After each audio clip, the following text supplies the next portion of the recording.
بسم الله الرحمن الرحيم. متابعي صفحتنا صفحة أسرار التوحد والصحة العامة. كما وعدناكم فإن هذه الصفحة تتحول بالتدريج إلى صحة عامة، طبعا لها علاقة بموضوع التوحد ومشاكل الأطفال والأمراض النمائية. حتى نفهم احنا ليش تحولنا من التوحد إلى الأمراض العامة. الحقيقة في طريقي أثناء البحث عن التوحد اكتشفت أن التوحد هو مرض الصحة العامة. فالاضطراب الذي يحصل عند الأطفال هو اضطراب يحصل بسبب مشاكل بيولوجية. صحيح أنه أعراض معظمها السلوكي بشري. شلون الصوت؟ ممتاز.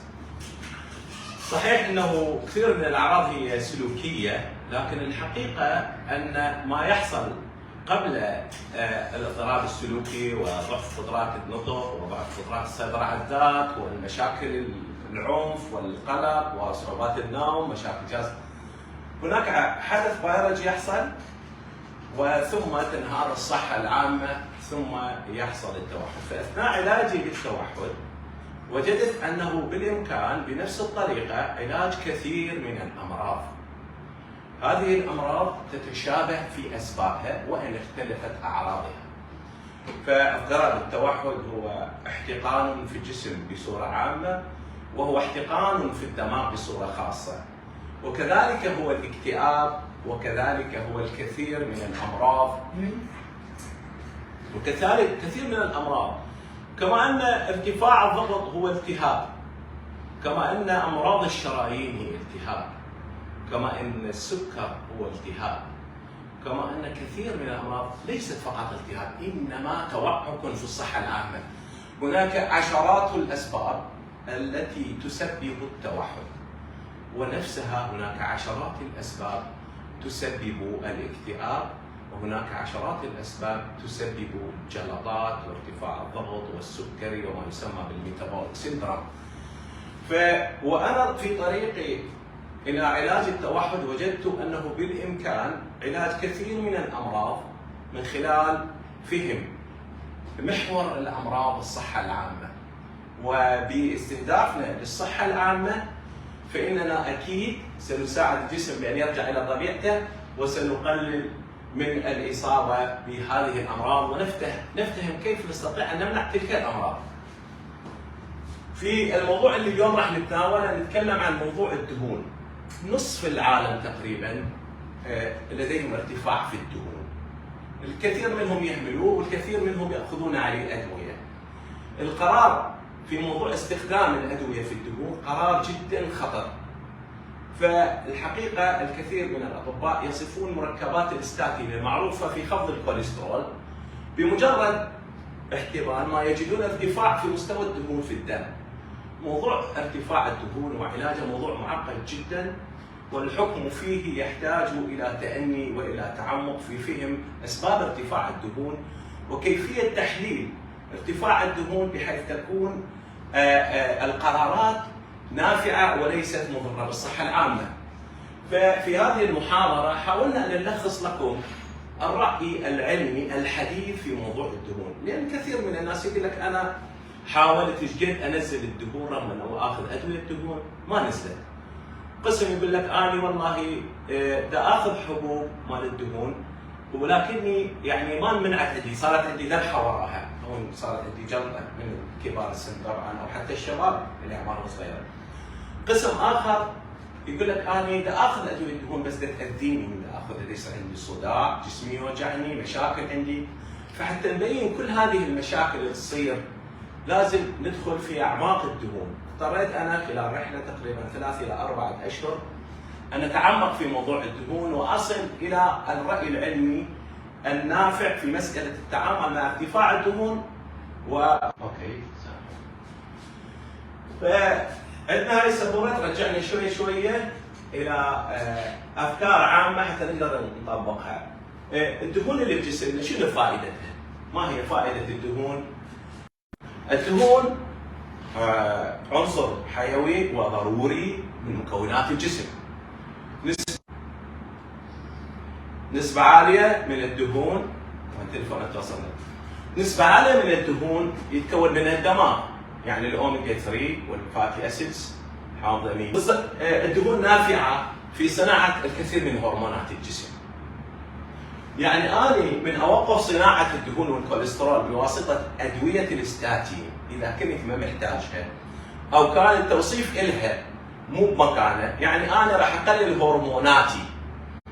الهرمونات إذا كانت أنثوية، موضوع الهرمون، إذا الدهون نافعة في صناعة الهرمونات. يعني الشخص اللي نوقف صناعة الكوليسترول بجسمه باستخدام أدوية خاصة لتقليل الستيرويد الكوليسترولات، فراح يصير عندنا حتى هذا اللي تستخدمها تبدي عده، اذا رجل تقل عنده علامات الذكوره، واذا امراه تبدي تقل عندها علامات الانوثه. فيعني بين قوسين، يعني اذا مراه يبدي يطلع شويه بوجهها شعر، ممكن انه تفقد شعرها الفوق، ممكن يصير عندها فتور في جسمها، تهدل. ممكن ايضا عند البالغين الكبار ممكن يصير عندنا مشكله ثانيه، يعني مثلا الرجل ممكن انه شعره يوقع، ممكن يصير املط، يعني يقوم يلمع، يصير وجهه، ممكن يصير عنده تثدي. ليش؟ لانه قللنا هرمونات الذكوره والانوثه باستخدام المركبات اللي تصنع الكوليسترول، لان الكوليسترول له فوائد رهيبه في قضيه صناعه هرمونات الجسم، وكذلك في قضايا الستيرويد. معروف الستيرويد وفعله الحيوي في قضايا النشاط اليومي في الجسم. وكثير من الفيتامينات ايضا نافعه في صناعه فيتامين اي وفيتامين دي تصنع من الكوليسترولات. وايضا العصاره الصفراء يعني تصنع من الكوليسترول. فانخفاض قدره الجسم على انه يصنع كوليسترول قرار خطر، يجب ان يوازن مع التحاليل مع الدقه، ويجب ان يستخدم صحيح لانه النتائج وخيمه.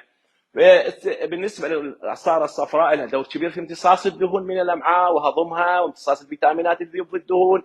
فاننا اذا ما وقفنا الدهون راح خسائرنا كبيره. فبالتالي يجب الانتباه على ان للدهون فائده كبيره، وعدم تصنيعها في داخل الجسم معناها ايضا خطر، فلازم نحسبها زين. طبعا احنا من نجي نسوي تحليل بصوره عامه، تحليل الدم اللي يخص الدهون يقسموه طبعا الى نوعين، الكوليسترول والترايغليسرايد. الكوليسترول بنوعين، يرتبط مع البروتين، فاكو بالهاي دنسيتي ليبوبروتين اللي هو يسموها الدهون النافعه او الحميده، واللو دنسيتي ليبوبروتين اللي هو الدهون الخبيثه او السيئه او المضره، والترايغليسرايد اللي هي الدهون الثلاثيه. طبعا هذني دائما يسيطر عليهن الكبد، واول ما يمتص الدهون يحولها الى ثلاثيه، ثم بعد ذلك يقسمها الى كثيفه وخفيفه الكثافه، والهن دور كلش مهم راح نتكلم عليه الان في قضيه السيطره على التهاب الشرايين والاذى اللي يصير بالشرايين. فهي هذه اصل الدهون من يصنعها الكبد ويحولها الى الدم، لها وظيفه، هي ليست بدون وظيفه، هي وظيفه مضاده للالتهابات، هي مضاده للاكسده، فلها منافع كثيره في هذا العفو. هذا في عندنا رسم بياني، مشكلة ما متعودين على السبورة الجديدة. هذا في هذا الرسم هنا الأمعاء وهذا الكبد، فامتص الدهون من الطعام، وهذه الدهون ذهبت إلى الكبد، وهو الكبد أيضا قادر على أن يصنع دهون من خلال الخلايا الخاصة به. فصار عندي مشكله بالشريان هنا، أنا هذه الشرايين، شخص ما مدخن، دخل بجسمه سموم، اكل مو نظيف، تعرض لشد نفسي، عنده بطنه كبيره وعنده شحومه ببطنه تفرز سموم، ونومه قليل. هذه المشاكل المتوقعه وكثير منها معروفه، هذه هي المشاكل اللي تصير بالصحه العامه، راح تسبب عندنا جرح في داخل هذا الشريان. هذا الجرح لو نجي نشوفه انه صار خدش عندنا نتيجه هذه السموم بالشريان.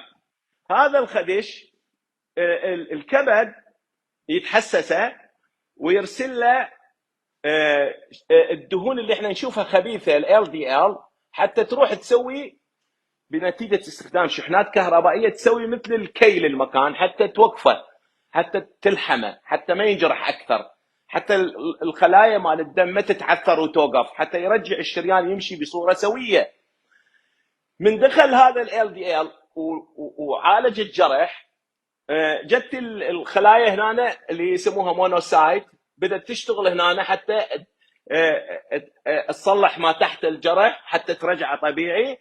فبقى ال LDL في داخل الجرح بالشريان، فالكبد يرسل له ال HDL اللي هي الدهون النافعه او اللي هي الكثيفه، يرسل له حتى يسحبه يشفطه ويرجعه للكبد حتى يستهلكه. يعني هي عمليه هات وخذ، هي عمليه تصليح، هي عمليه هادفه. فاذا وقفنا هذه العمليه بمعنى انه كل الجروح اللي موجوده بالشرايين سوف تكبر ويتكدس عليها الكريات الحمر، ويصير عليها خثرات وتتركز عليها كثير من المواد اللي تسبب لنا انسدادات في الشرايين. فبالتالي احنا رايدين هاي العمليه، عمليه صناعه LDL، اصلاح الجروح اللي تصير نتيجه الضرر اليومي من الاكسده اليومي والمشاكل اللي تصير، ثم ارجاعها للكبد عن طريق الهاي دنسيتي ليبوبروتين. هاي العمليه من تصير بصوره سويه، الكبد قادر ان ينظمها، يقدر يطلع لك معدلات دهون طبيعيه. بمعنى كل ما عندي انا HDL عالي، بمعنى انا اقدر انظف ال LDL. يعني هذا طبعا يصعد بالمشي، بالرياضه، بالاكل الصحي. فهذني من يزيد ال HDL، انا ال LDL مالتي اوتوماتيكيا يقل. من الكبد يتعب، ما يقدر يصنع لي HDL هواي نتيجه عدم الحركه وقله الحياه الغير صحيه، راح ال LDL يصعد وال HDL يقل. فاذا انا معادلتي اريد اني HDL عالي، اريد LDL قليل، معناها انا قاعد افرز LDL دا يصلح ودا اقدر ارجعه بسرعه وانظفه من الدم دون ان يصعد، لان من يصعد يسبب لي مشكله، هو بيه ضرر اذا ارتفع. لكن اصل المشكله، انا مشكلتي انه ال HDL ما قاعد يقدر يسحب ال LDL، وبالتالي دا يرتفع، يعني ال LDL مالتي قليل. وبالتالي هذه القصه اذا ما فهمناها ما راح نفهم نحللها ايضا. الكبد مالتي اذا قادر على ان يصعد هاي دنسيتي ليبوبروتين هوايه، HDL هوايه، انا مامن. ايش قد ما عندي LDL لو دنسيتي، قد ما عندي الدهون الخفيفه اللي هي مضره، ايش قد ما عندي انا اقدر اشفطها. لكن اذا عندي ال HDL قليل، حتى لو اني قليل اكو عندي LDL يتجمع ويكبر ويسبب لي مشاكل. هاي بالنسبة العلاقة بين الكبد وبين ال LDL وال HDL. العلاقة الثانية المهمة، أنا هناك دهون ثلاثية اللي هي الترايغليسيرايد.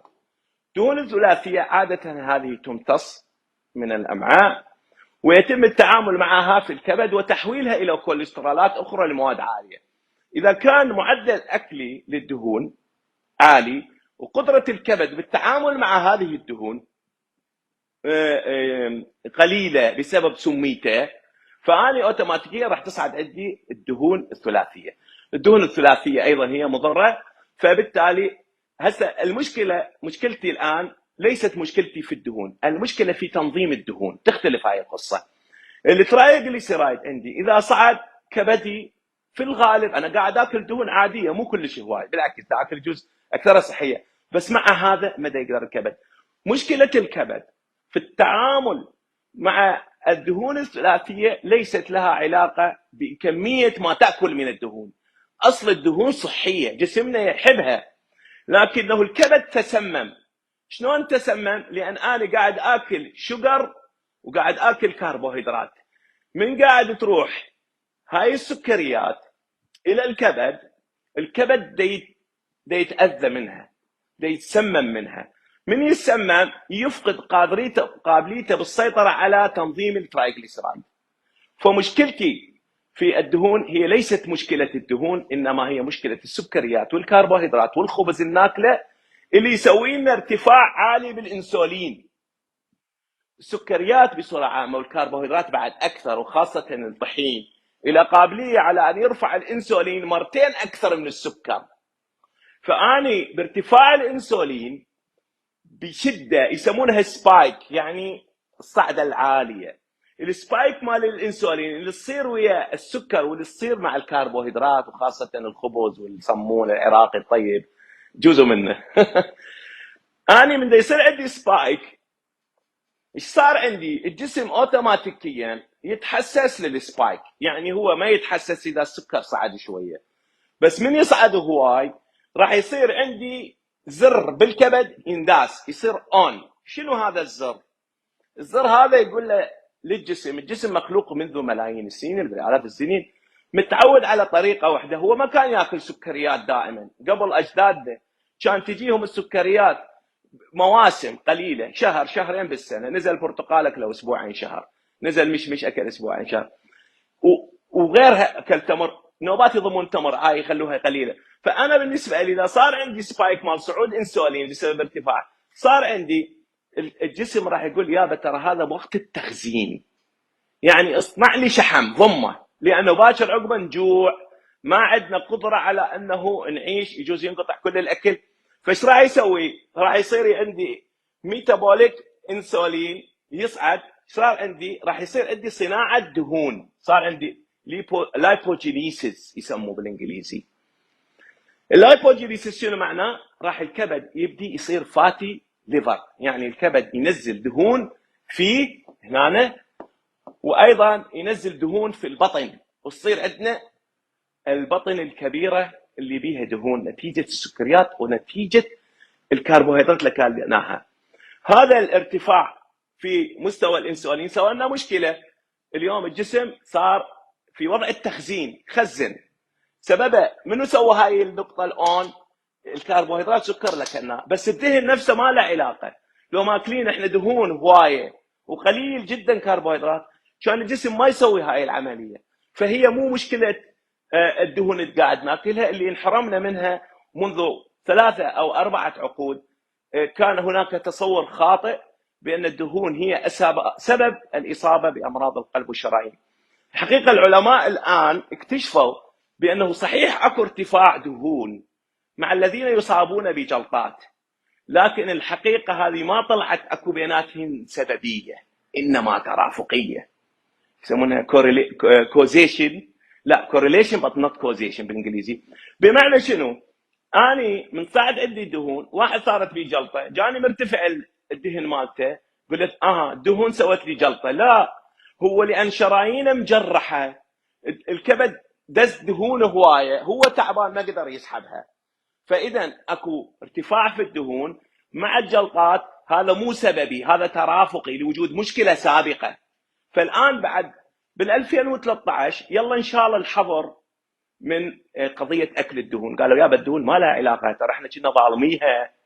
فلذلك الان يقول لك لا تاكل صفار البيض، والزبده لا تاكلها، ودير بالك من الدهن الحيواني، ودير بالك من الجيمر هذا العراقي، هذني ما بيهن شيء عمي، ما بيهن شيء، هذني يكيف عليه اهل الجسم، هذني يتونس عليهن. هسه والدليل شلون عرفوا؟ قال لك يابا الكيتوجينيك دايت، الكيتو دايت قبل كنا نستخدمها في علاج الصرع.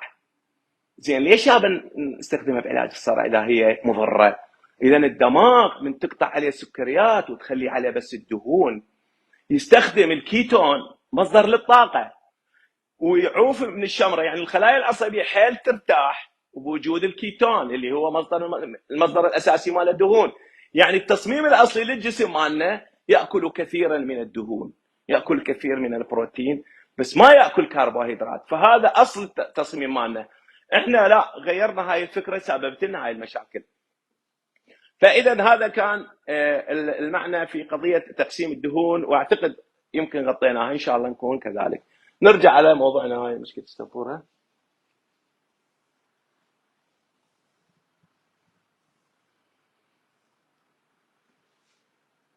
ايه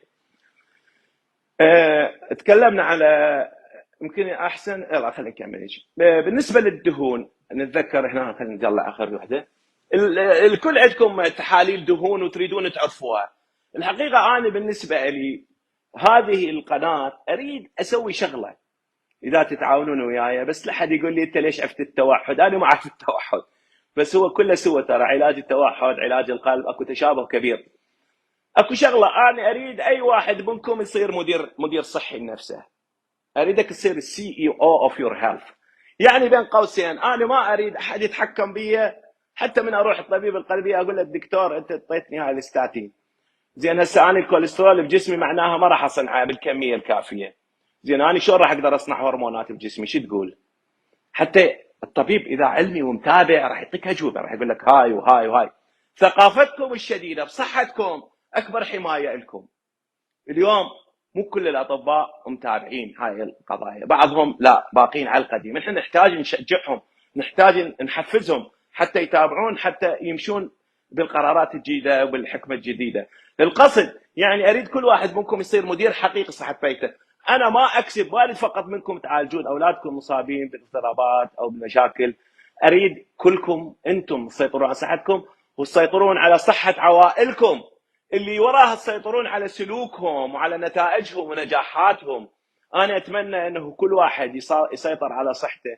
هو يعني انا دائما اركز انه من يستطيع ان يعيش بصحه سليمه يستطيع ان يكون قائد، بغض النظر وين مكانه في اي مكان.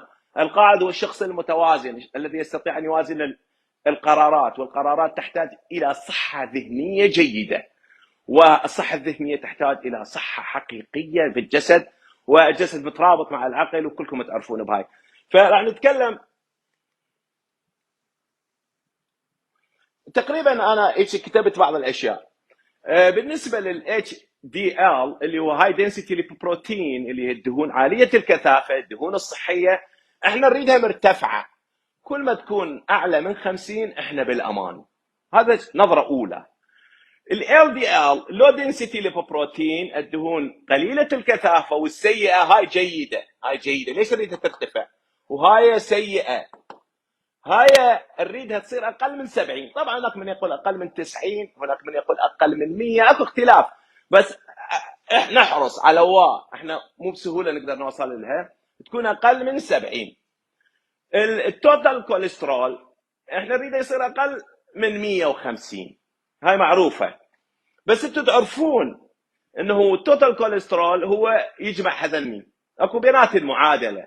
فاني اذا الاتش دي ال مالتي عالي والال دي ال مالتي قالي، حتى لو التوتال كوليسترول عالي ما يهمني، لانه جاي عندي دهون زينه احسن من مو زينه، فانا مامن خليه يصعد الزين شكو عليه.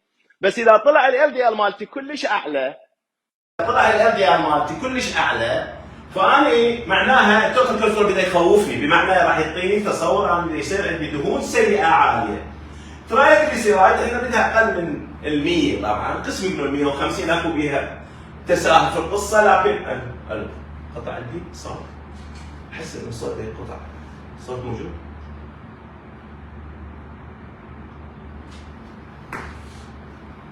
اوكي.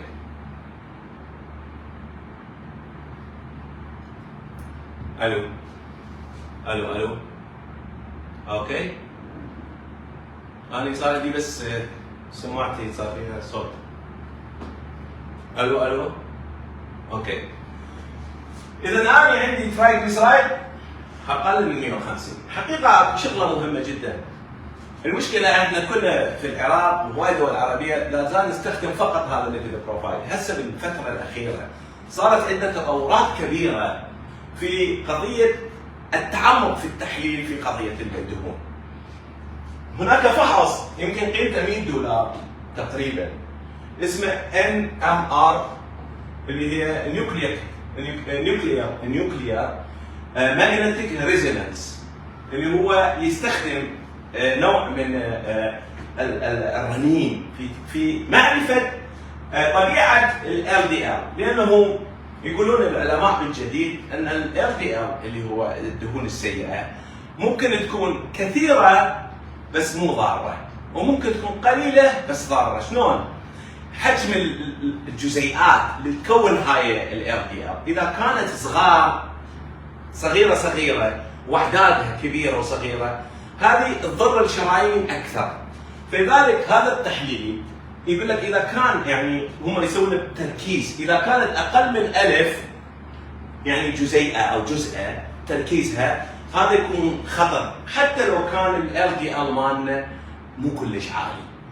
وبالعكس صحيح، اذا كان عندنا الان ار مالته اذا كان قليل يعني حجمها كبير البارتيكل الجزيئه، حتى لو صعد ما يخوفنا، لانه هو هذا الناعم يستطيع ان يدخل ما بين الخلايا ويسبب لنا مشاكل ويسبب لنا التهابات. فهذا الحقيقه نتمنى لو احد من المختبرات توفر لنا حتى نقدر نرسل في المرضى لمعرفه حقيقه ضرر هذه الدهون السيئه. طبعا هذا ايضا في معادله ويا الاتش دي ار، بس هو المهم هذا التحليل نافع وهو يعطيك حقيقه. يعني انت اذا واحد طلع عنده ال دي ار مرتفع، طلع عنده 300 وطلع عنده البارتيكل مالته 300 يعني حجمها كبار، ولا الكلي كبير بس هو مو صغار ما يدخل في المشكله. بهالحاله انا ما داعي اعطيه ستاتين، ما اعطيه دواء لانه مو ضار، يعني هذا مو ضار حتى لو صعد. هاي خطوه جديده ونتمنى ان نثقف بها اصحاب المختبرات، ونتمنى انه اذا اكثر اطباء القلبيه يسعفونا باراء هذه القضيه، لكن انا بحثت عليها كثير وجدت ان هذا التحليل مهم جدا حتى نشوف احنا بوضع الخطر ام لا. في تحليل اخر ايضا مهم جدا بالنسبه للدهون هم يسمونه LPA اللي هو ليبوبروتين اي. الليبوبروتين اي تقريبا هو البروتين اللي يشيل الدهون، وهذا لازم يصير اقل من 30. هذا يربطونه هم انه اذا يكون عالي ومرتفع انه يكون عندك مشكله جينيه في التعامل مع الدهون، فهنا يصير الحذر اكبر واخذ الادويه انفع. يعني هذه تقريبا. في عندنا تحاليل كثيره احنا تزيد علينا الفحص. احنا واحد طلع عنده دهون عاليه، وبعد شلون نقدر نشوف؟ اكو فاكتورات اخرى راح نتكلم عليها بعدين.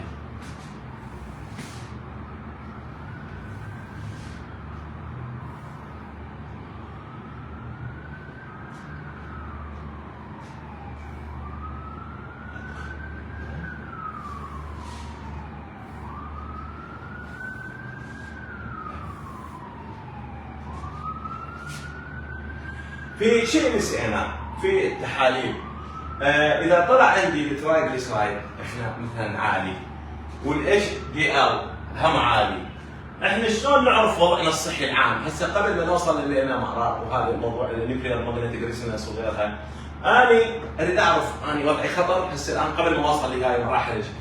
عندي الدهون الثلاثيه لازم ما تطلع اكثر من ضعف للدهون النافعه.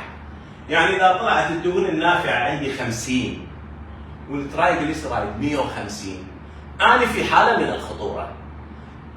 لازم يطلع تقسيمهم مو اكثر من 2. لذلك اذا هاي دنسيتي للبروتين صارت 100، انا حتى لو الترايجليسرايد صارت 200 ما يخوفني. يعني اكو تناسق ايضا بين قضيه الدهون الثلاثيه والدهون النافعه، المفروض ما ترتفع النسبه بيناتهم اكثر من 2. ولذلك نركز على الانتباه بعموم الناس على الانتباه في هذه النسبه، لانه سهله ممكن واحد من يمه هو يعرفها ويقدر ياخذ قرار بها. زين.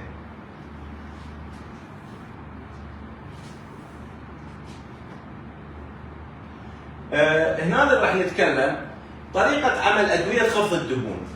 احنا القرار اليوم شفناه من خلال الراي المتكرر انه اذا عندنا مو بس ارتفاع الدهون بصوره عشوائيه الى قيمه، اكو شيء اسمه ارتفاع ال دي ال بوحده الى قيمه ولا اكو شيء اسمه نسبه الدهون الثلاثيه للدهون النافعه، هل هي اكثر من 2 ام لا؟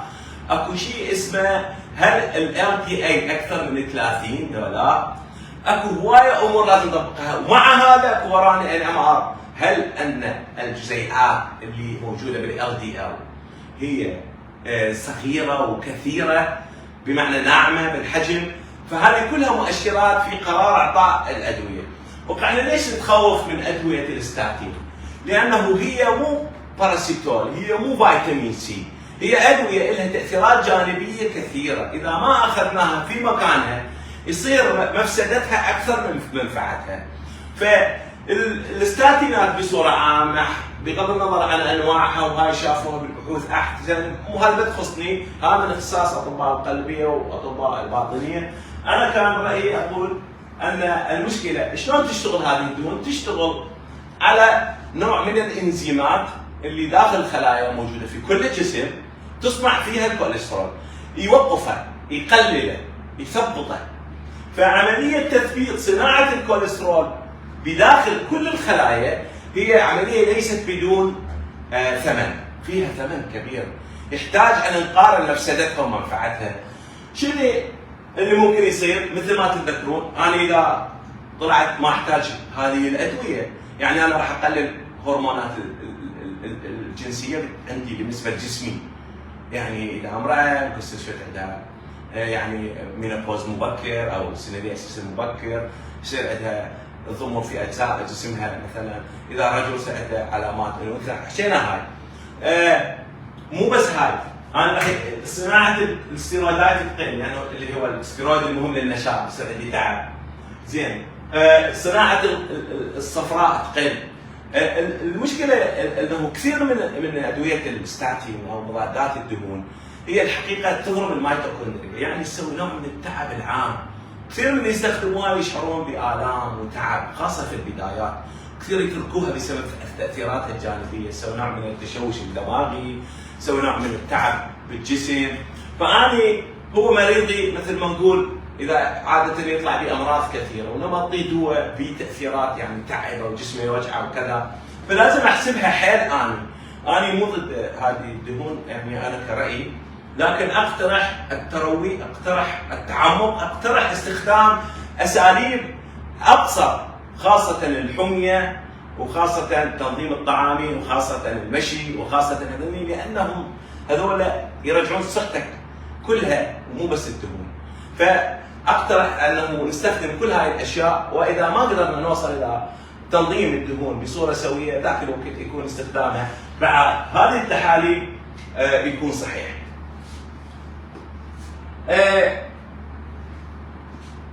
اذا احنا حكينا عن دور الكربوهيدرات، يعني الدهون ليست هي مشكله، احنا عندنا مشكلتنا الكربوهيدرات وهذا تكلمنا عليه. انا طلع عندي دهون عاليه وانا خايف على نفسي. مشكلتي اليوم حتى اقيم ضرر هذه الدهون على جسمي، مو بس لازم اعتمد على تحليل الدهون، اكو امور كثيره اكثر من الدهون. انا جسمي اذا ما بيه التهاب، ما بيه احتقان، فاني حتى لو الدهون عاليه ما تخوفني. هوايه من الناس بصراحه اجسامهم ما بيها احتقانات ودهونهم عاليه وما صارت عندهم اي مضاعفات، هذه البحوث تثبت ذلك. ايضا اكو شغله مهمه، كثير من الناس دهونهم طبيعيه، 70% من اللي صار بيهم جلطات دهونهم طبيعيه. يعني اكو سبب ثاني غير قضيه الدهون، احنا مو نشلل قضيه الدهون وانا الدهون مالتي سببت لي مشكله وهي الجلطه، ما لها علاقه هيك. نقول لك 70% من الناس صارت لهم جلطات دهونهم طبيعيه، شو شلتوا بالدهون؟ فاذا موضوع الدهون موضوع راد له دراسه واعطاء حجمه الحقيقي بالنسبه للاسباب الاخرى للذبحات والجلطات وامراض الشرايين والتقدم السن او تاثيرها على السن. فانا اقول انه وانا اسوي دهون خلينا اتاكد عندي التهابات، الالتهابات لازم اسوي تحليلين مهمه بها.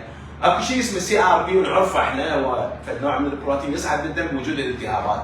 الالتهابات بالدم ممكن نسوي هاي سنسيتيفيتي CRP، وممكن نسوي هوموسيستين. قليل من الاطباء يسوون هوموسيستين على قضايا تخص الصحه العامه. هوموسيستين اليوم انا كنت في لقاء مع احدى الشركات اللي تصنع الهوموسيستين، قال احنا الهوموسيستين عندنا مضبوط على جهازنا. سالته ليش؟ قال احنا عندنا في الصين عندنا كل اللي يعبرون ال40 نسوي لهم تحليل هوموسيستين دوري، هو والHbA1c سكر التراكمي.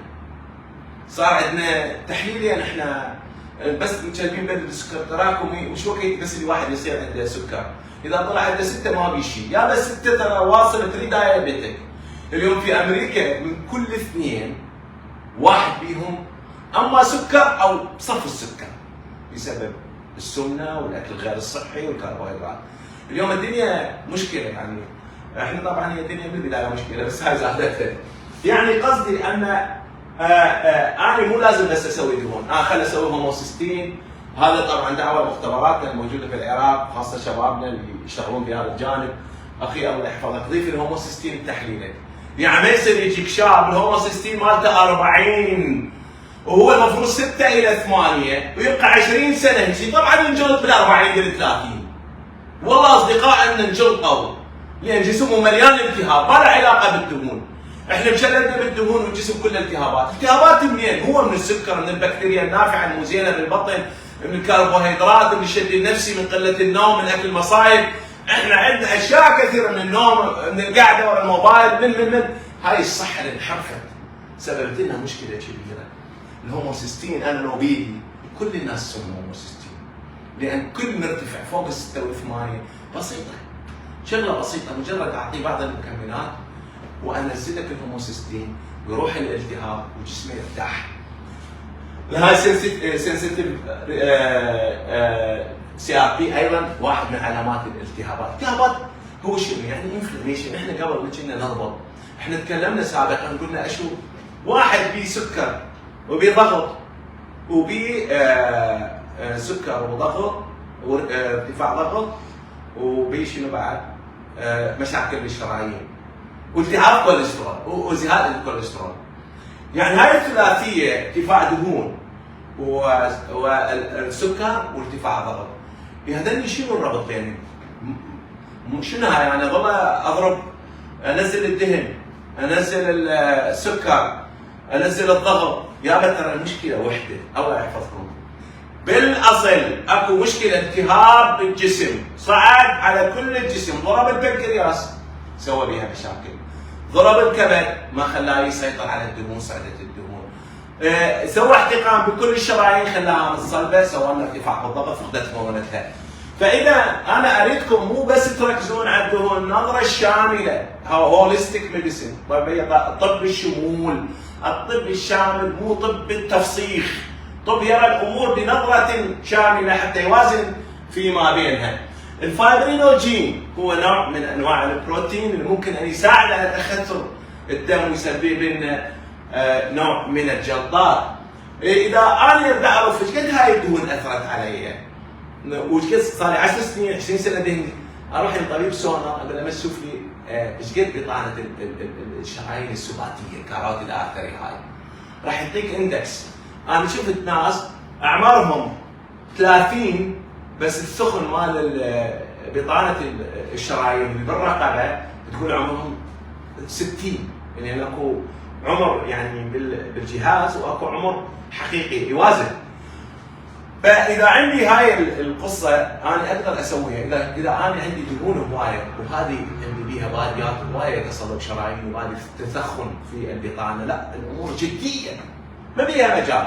بس اذا طلعت الدهون هوايه وهاي كل الزينه، يعني معناها الدهون ما ضرتني، يعني بمعنى انه المشكله قد تكون فروقات بشريه. هي طبعا هذه طبعا اكو هناك تحاليل ايضا اخرى ممكن ان نسويها تساعدنا على معرفه الدهون. انا اذكركم، اعتقد خلصنا هذا الموضوع. اذكركم بعموم الاشياء انه الدهون قرار في استخدام مضادات الدهون قرار اراده موازنه كبيرا. نحاول انه ننزل الدهون عن طريق الابتعاد عن الكربوهيدرات وعن السكريات افضل من تحاشي الدهون، لان يعني الجسم الحقيقه ما يتضرر من الدهون، احنا جسمنا مصمم الدهون تنفعه. مشكلتنا احنا اذا ما قدرنا نسيطر بالحمي عن الدهون فاستخدام يعني اذا ما قدرنا نسيطر ذاك الوقت استخدام الادويه اللي تنزل الدهون يكون قرار طبيعي. فنركز على انه ننتبه على صحتنا بصوره شموليه.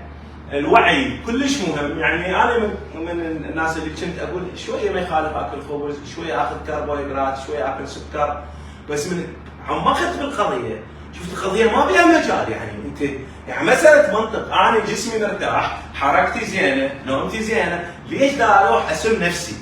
فاريد تزيد عندكم قناعتكم بانه ابتعادكم عن الكربوهيدرات وعن السكريات لكم ولاولادكم قرار يستحق العناء، لانه يسوي تغير في حياتكم بصوره شديده.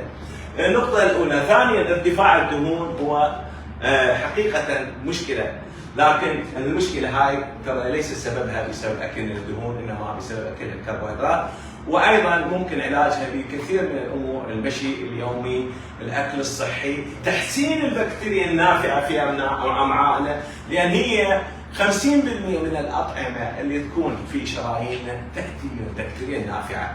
فاذا احنا اكلناها كربوهيدرات، اكلناها سكريات، راح تصير هذه البكتيريا خامنه وتتقدم عليها البكتيريا السيئه وتسوي لنا مشاكل. فانا هذه نصيحه لكم، انا اتمنى يعني ولو كان المقام يعني ما كنا مسيطرين تليفونات جدي، اتمنى اكون يعني وصلت لكم فكره عن الدهون والراي العلمي في موضوع الدهون. يمكن مره ثانيه نقدر نتعمق اكثر، بس سامحونا اذا صابنا بعض الاخفاق، ولكن ان شاء الله نشوفكم بخير في امان الله.